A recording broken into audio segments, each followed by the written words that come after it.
रवी वाड्यात पोहोचला. आता सगळे आले होते. अरे रवी, कुठे गेला होतास तू? दिलीपने विचारलं. अरे मी पण इथल्या हनुमान मंदिरात गेलो होतो, जरा बाहेर फिरून आलो. रवीने जास्त काही सांगितलं नाही. पण तुम्ही सगळे काय करताय? रवीने त्याच्या भावंडांकडे बघत विचारलं. अरे काही नाही, जरा जुने अल्बम बघत होतो.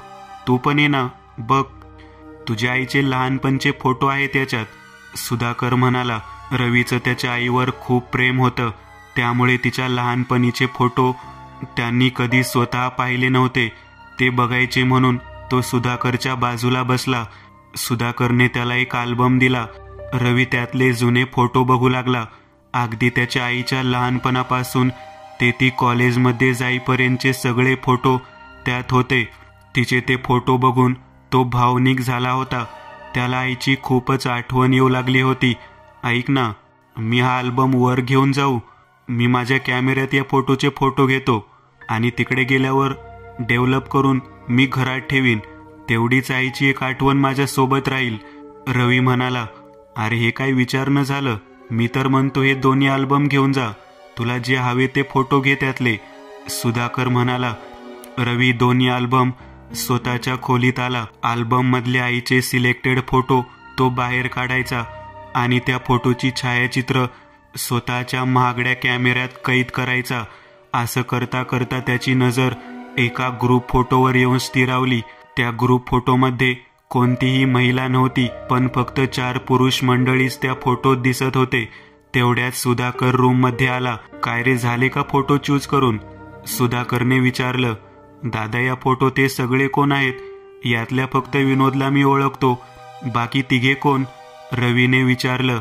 अरे हा एक आहे तो शेखर, दुसरा विनोद, त्याला तू ओळखायचास. हा तिसरा जो आहे तो चंद्रकांत आणि हा शेवटचा जो आहे तो विक्रम. आता दुर्दैव असं की या फोटोतल्या चौघापैकी कोणीही जिवंत नाहीत. सुधाकर म्हणाला. ते ऐकून रवीला जरा धक्काच बसला. म्हणजे कसा मृत्यू झाला यांचा?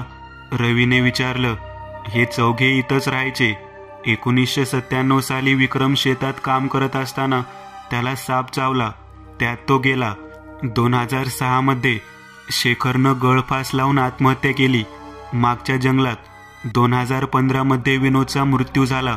तो कसा झाला हेही समजलं नाही, कारण घरचे सांगतात की रात्रीपर्यंत तो चांगला होता, पण दुसऱ्या दिवशी दुपारपर्यंत जेव्हा त्याने खोलीचं दार उघडलं नाही तेव्हा घरच्यांनी दार तोडलं तर तो आतमध्ये निपचित पडला होता. चंद्रकांतचा ॲक्सिडेंटमध्ये मृत्यू झाला 1997 मध्येच. बाय द वे, तू देवघरात गेलास तर तुला या सगळ्यांचे फोटो लावलेले दिसतील. सुधाकर म्हणाला. शेवटी जन्म आणि मृत्यू आपल्या हातात थोडीच असतो. सुधाकर म्हणाला. हो, जन्म आपल्या हातात नाही, मृत्यूही नाही. सगळं देवाच्या हातात असतं, पण मृत्यू देव सोडून इतर कोणाच्या हातात असेल तर? रवी अचानक शून्यात नजर लावून बोलू लागला. त्याच्या डोक्यात काहीतरी सुरू झालं होतं. काय रे, काय झालं? इतका गंभीर होऊन बोलू नकोस रे, मला भीती वाटते. सुधाकर हसत हसत म्हणाला. बरं, एक काम कर, जेवायला खाली ये लगेच. असं म्हणून तो गेला. रवीच्या डोक्यात विचार सुरू झाले. मी स्वतःला जरा जास्तच अंडर एस्टिमेट केले. गेले 4 दिवस सगळ्या गोष्टी माझ्यासमोर असूनही मला दिसल्या नाहीत. साधू महाराजांनी मला सत्यतेची जाणीव करून दिली. हे जर नसतं झालं तर माझा अंत झाला असता आणि मला कळलंही नसतं.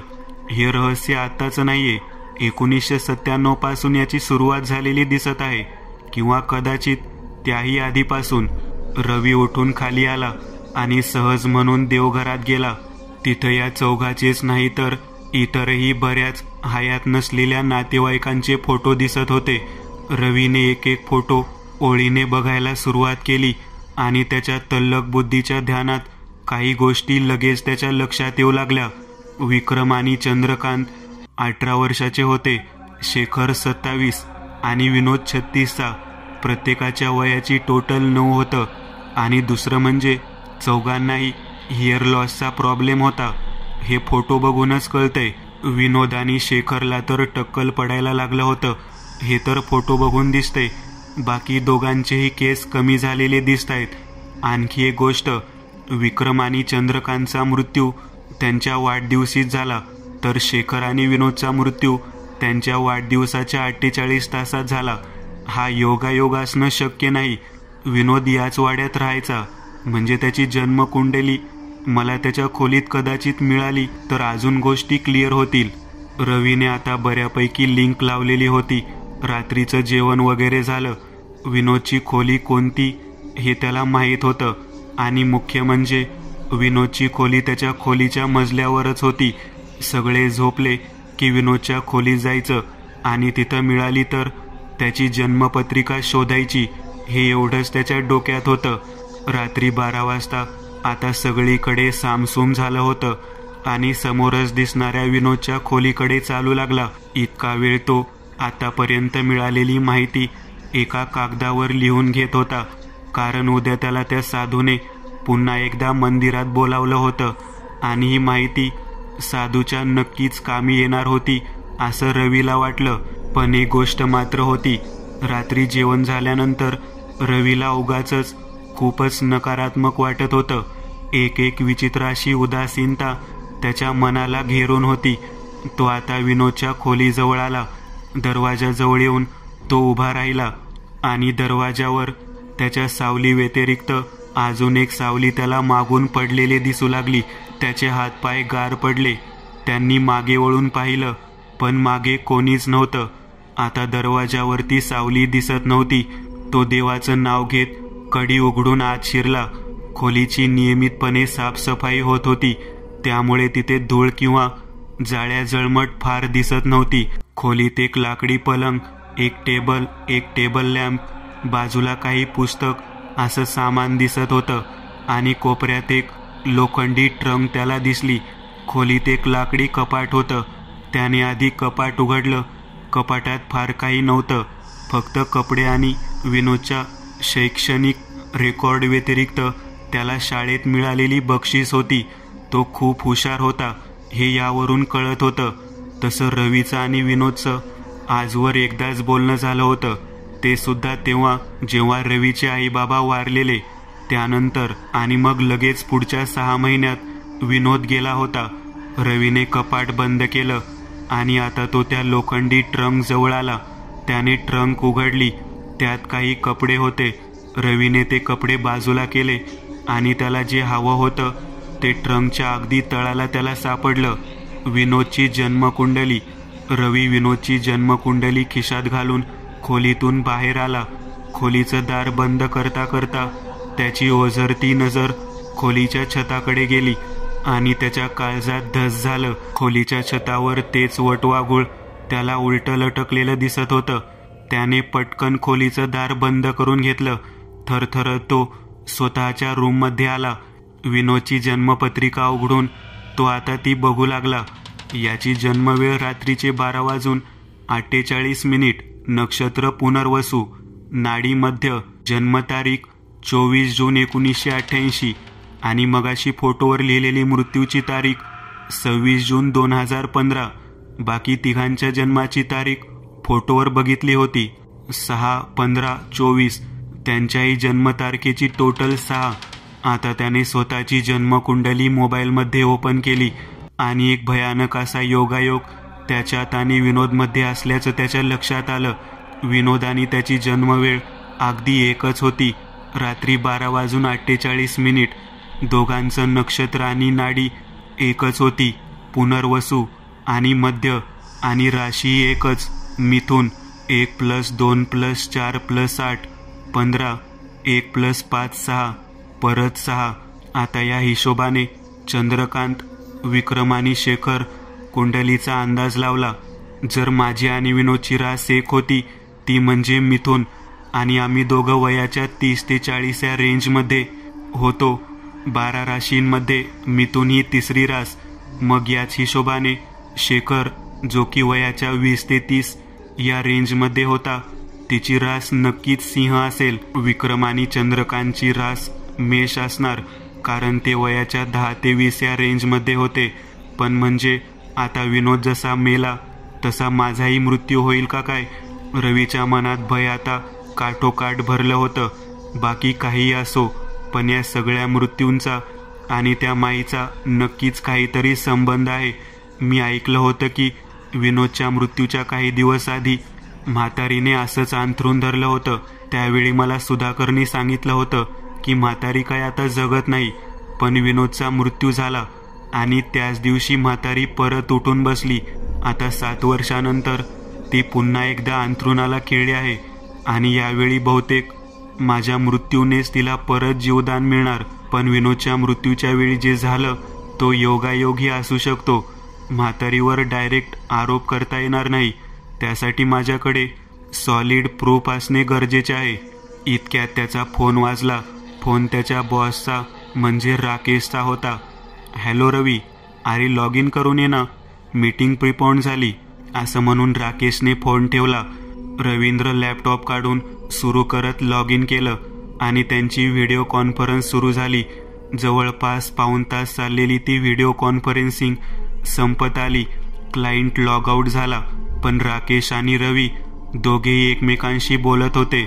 मग बाकी कसं चाललंय? रवी, कसं वाटतंय गावाला जाऊन? राकेशने विचारलं. बाकी छान वाटतंय, रवीने काहीतरी बोलायचं म्हणून उत्तर दिलं. पण रवी, मला एक सांग, तू काय लग्न वगैरे केलं आहेस की काय गावाला जाऊन? राकेशने विचारलं. नाही रे, असं काय असतं, तुला सांगितलं नसतं का? रवी म्हणाला. पण तुला असं का वाटलं? रवीने विचारलं. अरे मगाशी तुझ्या मागे एक स्त्री डोक्यावर पदर घेऊन एका बाजूने दुसऱ्या बाजूला जाताना दिसली, त्यामुळे मला वाटलं की काय माहीत कदाचित तू लग्न केलंस आणि आल्यावर सांगशील. राकेशचं हे बोलणं ऐकून रवीच्या पायाखालची जमीन सरकली होती, कारण खोलीचा दरवाजा तर बंद होता. त्यामुळे खोलीत कुणी आलं असतं तर त्याला दिसलं असतं आणि शिवाय खोलीत त्याच्या व्यतिरिक्त दुसरे कोणीही नव्हतं. मग राकेशला कुठली स्त्री दिसली त्याच्या मागे? अरे अच्छा, ती ना, ती माझी वहिनी होती. रवीने विषय बदलण्यासाठी खोटं सांगून वेळ मारून नेली. त्यांचा व्हिडिओ कॉल संपला आणि रवीने लॅपटॉप बंद केला, पण आता त्याचे हातपाय गारटले होते. राकेशचं बोलणं आणि त्या साधू महाराजांनी सांगितलेलं की आजची रात्र जरा सांभाळून राहा, या दोन्ही गोष्टी आता त्याच्या मनात कोलाहल माजवू लागल्या. लॅपटॉपमध्ये बॅग ठेवून तो पलंगावर आडवा झाला. मुख्य म्हणजे त्यांनी आज गॅलरीचा दरवाजा बंद केला होता आणि खिडकीही घट्टपणे बंद केली होती. ती तुझ्या 3 ते 4 फूट आसपासच फिरतीये. साधूचे हे शब्द आता त्याच्या कानात घुमत होते आणि त्याच्या हातापायाची थरथर होत होती. त्याला सारखं असं जाणवत होतं की खोलीत तो एकटा नाहीये, पण त्याला या गोष्टीची थोडीशीही कल्पना नव्हती की ती त्याच्या पलंगाच्या खालच्या बाजूने चिकटून बसलेली आहे. तो कसाबसा डोळे मिटून पडून राहिला आणि त्याला झोप लागली. ती त्याच्या बाजूला आडवी होऊन त्याच्याकडे एकटक बघत होती. बाहेर जोरदार वारा सुटला होता. वाऱ्याचा वेग इतका होता की घट्ट लावलेली खिडकीची दार धाडकन आतल्या बाजूला आपटली आणि रवीची झोप मोड झाली. तो दचकून उठला. अचानक झालेल्या आवाजामुळे त्याचे हातपाय थरथर कापत होते. हृदय धडधड उडत होतं. श्वासही आता खूप वेगाने चालू होते. तो सावधपणे खिडकीच्या जवळ आला आणि खिडकीतून त्याची नजर खालच्या विहिरीजवळ गेली. विहिरीतून पाणी काढल्याचा आवाज येत होता आणि पाण्याने भरलेल्या बादल्या कोणीतरी स्वतःवर ओतून घेत होतं. रवीच्या अंगाचा थरथराट झाला, कारण आज तिथे एक नव्हे तर 2 व्यक्ती होत्या. एक पुरुष ज्यावरती स्त्री विहिरीतून पाणी काढून ओतत होती. ती एक बादली स्वतःवर ओतत होती, तर दुसरी बादली त्या पुरुषावर. एकतर तो दुपारपासून आधीच घाबरलेला होता, त्यात हे दृश्य आता त्याच्या काळजाचा ठोका चुकवत होतं. तो खिडकी बंद करून पलंगावर आला आणि घड्याळात बघितलं. रात्रीचे 3:30 वाजले होते. कालही रात्री याच वेळी त्याला जाग आली होती आणि हे दृश्य त्याने काल याच वेळी बघितलं होतं. हा देखील केवळ योगायोग असू शकत नाही. तो पलंगावर आडवा झाला. धडाधड उडणारं हृदय कसं तरी शांत करत मोठमोठे श्वास घेत तो जरा शांत झाला. कसाबसा तो परत झोपला. मोबाईलचा गजर वाजला आणि त्याला जाग आली, पण अचानक त्याला खोलीत खूप गार वाटत होतं. अर्धवट झोपेत त्याने मोबाईलचा गजर बंद केला आणि परत एकदा बेडवर आडवा झाला. बेडच्या दुसऱ्या बाजूला त्याचा हात लागला आणि बेडची ती बाजू पूर्णपणे ओली असल्याचं त्याच्या लक्षात आलं. त्याची एका सेकंदात झोप उडाली आणि तो बेडपासून बाजूला उभा राहिला. पांढऱ्या बेडशीटवर त्याला 3 ते 4 लांबसर असे काळेभोर कुरळे केस पडलेले दिसत होते. पण त्याने आता जसं स्वतःकडे बघितलं ते पाहून त्याचं डोकंच सुन्न झालं. कारण बेडच्या ज्या जागी तो झोपला होता ती बाजूही पूर्ण ओली होती. कारण रवीचं पूर्ण शरीर पाण्यात भिजलेलं होतं, जे इतका वेळ त्याच्या लक्षातच आलेलं नव्हतं. मी भिजलो कधी आणि कसा? म्हणजे रात्रीचे मी जे पाहिलं तिथे जो पुरुष होता तो मीच तर नव्हतो. या विचाराने रवीच्या मेंदूला मुंग्या आल्या. त्याला अजूनच थंडी वाजून आली. अंग पुसून त्याने कोरडं केलं आणि बेडशीटवर दिसणारे ते केस त्याने हातात उचलले. हे केस आणि म्हातारीचे केस अगदी हुबेहूब आहेत. म्हणजे ती इथं आली होती. रवीच्या मनात शंका आली. त्याला आता आतुरता होती त्या साधूला भेटायची, पण त्याही आधी त्याला काही गोष्टीची खात्री करून घ्यायची होती.